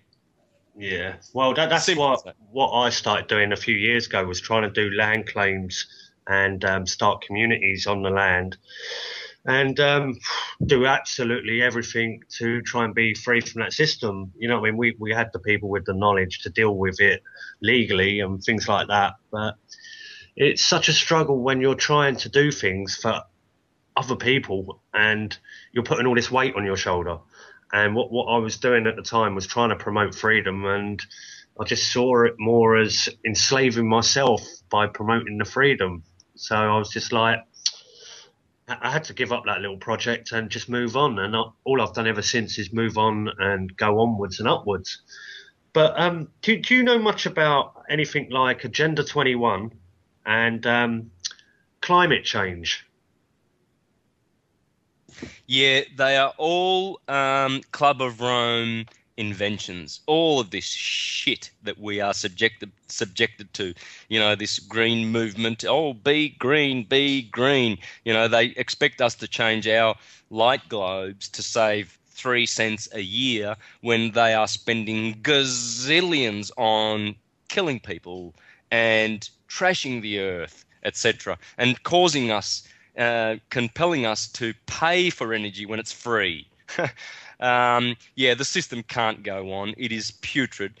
And Agenda 21 is being stopped here in Melbourne. We have an organisation that is giving one of the local councils a lot of hell, and it looks like we are really going to this group of sovereigns are really going to smash Agenda 21 here in Australia. They're not going to get away with it. They're going to try, but they're not. There will be no Agenda 21. There will be none of this, none of that crock of shit, all that shit that they concoct in their Club of Rome meetings, because they've got nothing better to do than get together in meetings and conspire against us to work out how they can steal our monies so that they can rape more of our children and eat them and sacrifice them in their blood sacrifices. Because I've done my research and I know that the Vatican has rivers of blood flowing with little children that they eat and rape and destroy and sacrifice in their altars down there, the old Mithraic caves of the catacombs of Rome. The Pope is a frequent visitor down there, and who knows how many little children he's sucked the blood out of as a vampire. He is a vampire. The cardinals are vampires. That's why they can't but rape and eat children. That's all they do. And we know that the elites do that. We know that they sacrifice little children because of their soft particle photon energy. They don't care about sacrificing some 80-year-old hobo that they've picked up off the streets of London, which they've done, which they do too. But people going missing people trafficking. Who would be organising all that? Certainly isn't me. Can't be you, Dom. I wonder who it is. It's the controllers. It always has been and always will be. They're killers, and they offer sacrifices to their evil gods, which is the system, a fictional system. It's evil and fictional, and they worship it, and they compel us to worship it with their little papers. It's a very clever plan, like the Agenda 21 and climate change scam, because if they tell people, yeah, we have green issues on the planet and you humans are causing all this problem, and that they'll tax the air that you breathe next. Well, in fact, they are. It's called carbon tax. But the thing is, it's one huge scam. And I was noticing this a few years ago. I joined a community called Bridge Eco Village, and they were promoting all these green issues and everything like that, all to do with Grow Heathrow and transition towns. They've got their own type of currency as well coming out, and you can see it all coming. And I started questioning the people that were running this place, because when I joined it and started being involved with it, I thought it was like an activist training camp. But by the time I left, I knew that it was nothing more than an activist information gathering centre for the powers that be. And the people that were running it have ended up making a film called Crisis of Civilization.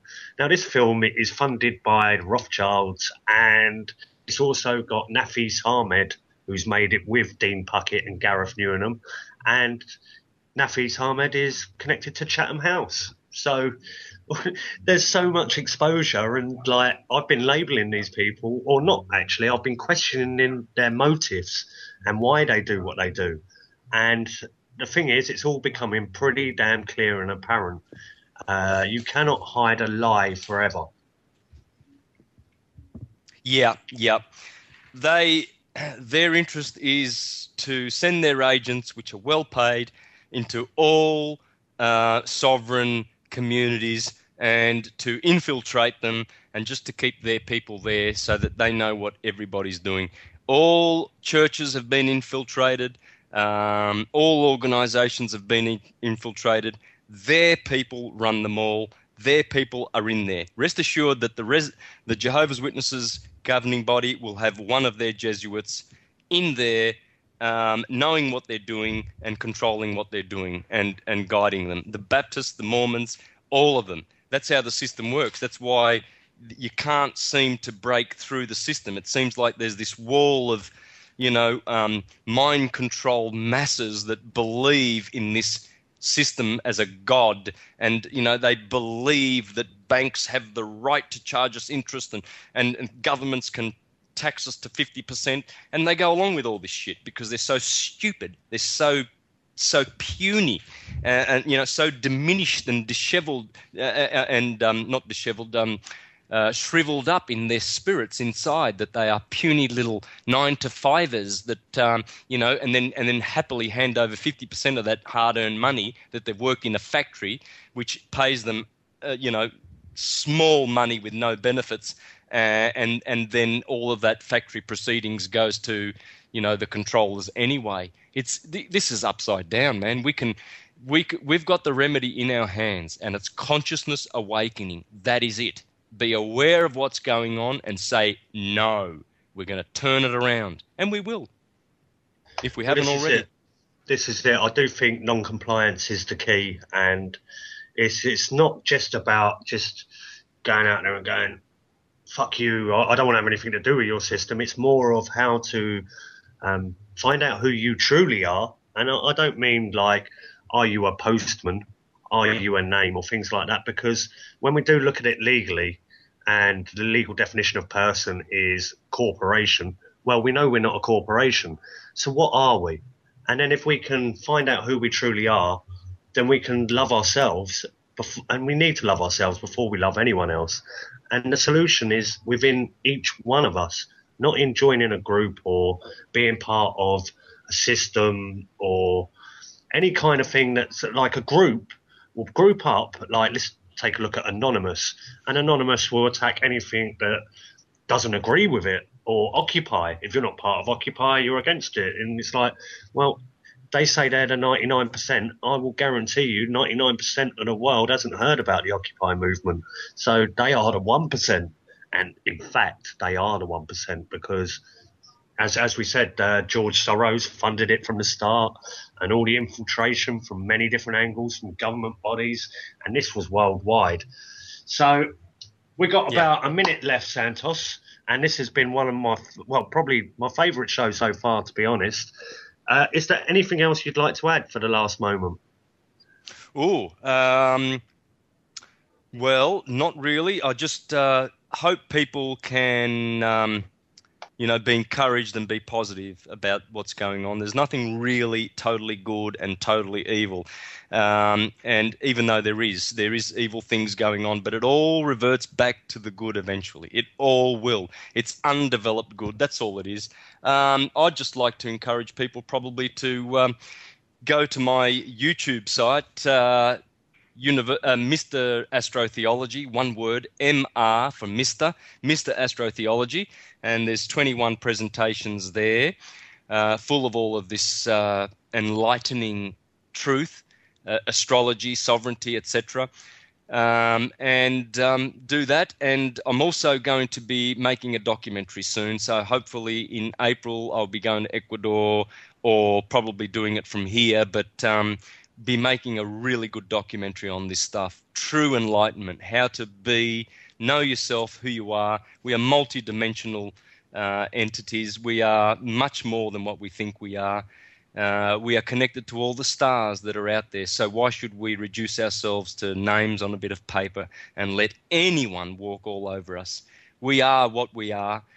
We are the I am, the great I am. And let's live that way. Let's declare that. Let's first start by living it, and then everybody will follow the example, because it's the only way to live. The rest is slavery. Santos, I couldn't thank you enough. It's been an absolutely brilliant night. If the Darkcity crew said if you want to stay on, and they have a crew chat after my show, and they always invite the guests. And if you want to join in with them, please feel free to do so. This has been Darkcity Radio. It's been an absolute blinder tonight. And check out Santos Bonacci. And if you can't remember Mr. Astrotheology, just Google Santos Bonacci. You'll find loads of links for him.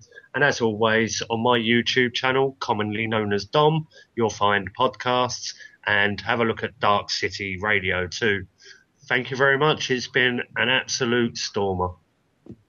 Thanks, brother. Thank you very much.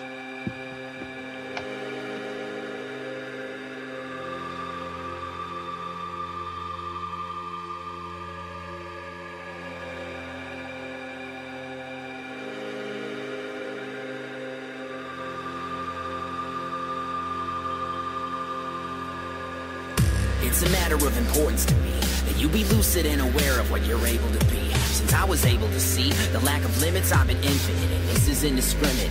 Isn't narcissistic. Arson isn't always meant to be destructive. It's an art form. This is my attempt to start the fire. fire that makes you art more and logic less, cause logic since the dollar has been off of it. I'm offering a sentence that could bring you back to sanity. Empathic but emphatically, I plan to see you mastering the art of your existence so that everyone can benefit. Then on and fractally it blossoms into everything, and mindfully we intervene, i.e. create reality. I used to hate this word, but now I know its definition, and I've learned to trust my family. I see all 7 billion, so I deem it time to DMT you all with my opinion. And I pray to my creators that just one of you will listen, cause the light and divine truth was always inside you. I'm here to remind you that you are not what confines you. You traveled through time to arrive at this line, and now you are in a vessel designed to invent and define truth. Illusion divides you, but you are the limitless vine through which everything vibes through. And I'm here to remind you that you are the light and divine truth. It's always inside you. I'm here to remind you that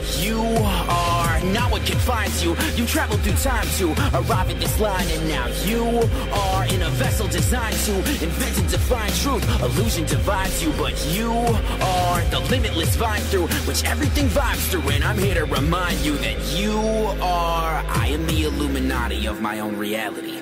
I am not afraid of those who benefit from apathy. I am not a slave to any entity or anything. My mission as a cell is reconnecting us with everything. Inevitably, everything is bound to evolve, cause that's the nature of the fractal that we're also involved with. Revolving around a nucleus that nuclearly powers us. But I've comprised of this part of me. I'm partially a particle lost. Time and space, but I'll remember when they're blasting me off. And I am everything.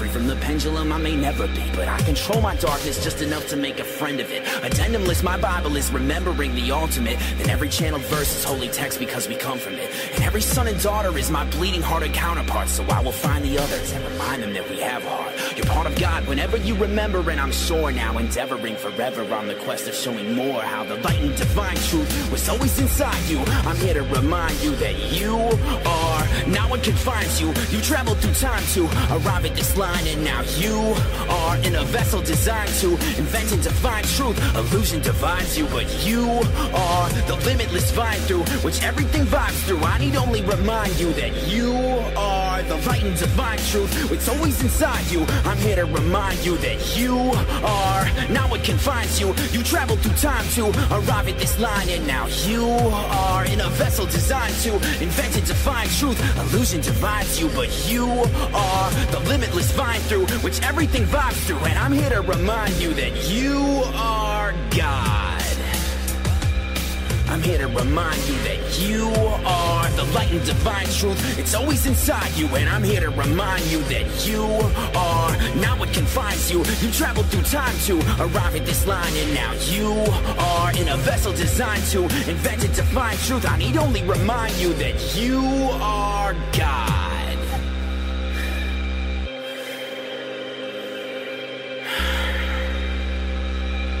I'm here to remind you that you are God.